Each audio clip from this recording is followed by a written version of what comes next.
त्यानंतर प्राची झिणे आपलं मनोगत व्यक्त करत.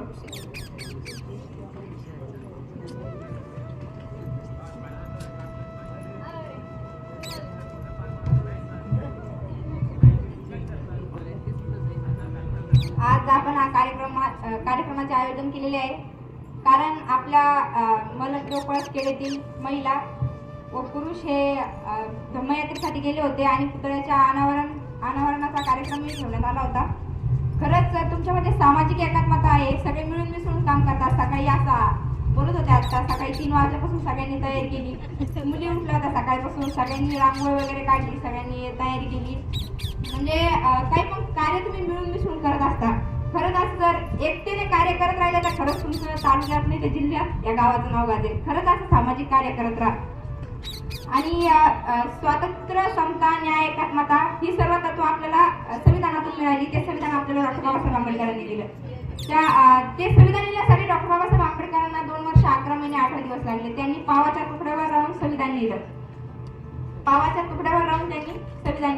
त्यांनी संविधान लिहिण्यासाठी 32 देशांचा अभ्यास केला होता. इंग्लंड सारख्या देशामध्ये त्यांनी अभ्यास करून संविधान निर्माण केलं होतं.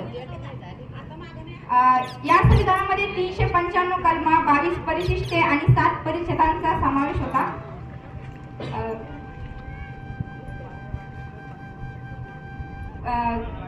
तुम्हाला जर जय भीम या नावाचा सक्सेस पासवर्ड कळाला, समजा लय मजबूत माझ्या भीमाचा किल्ला, आणि हा फक्त किल्लाच नाही तरी किल्ली सुद्धा आहे.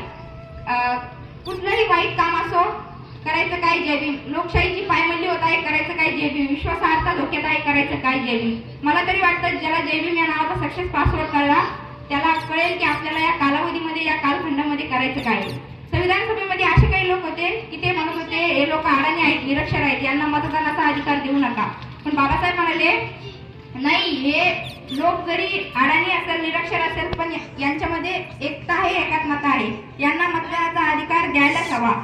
ते म्हणायचे की माझा या उद्योजकांवर विश्वास नाही. एक वेळेस हे उद्योजक विकले जातील, पण माझा विश्वास या देशातल्या प्रत्येक नागरिकावर आहे, कारण तेच पुढे लोकशाही समोर नेतील.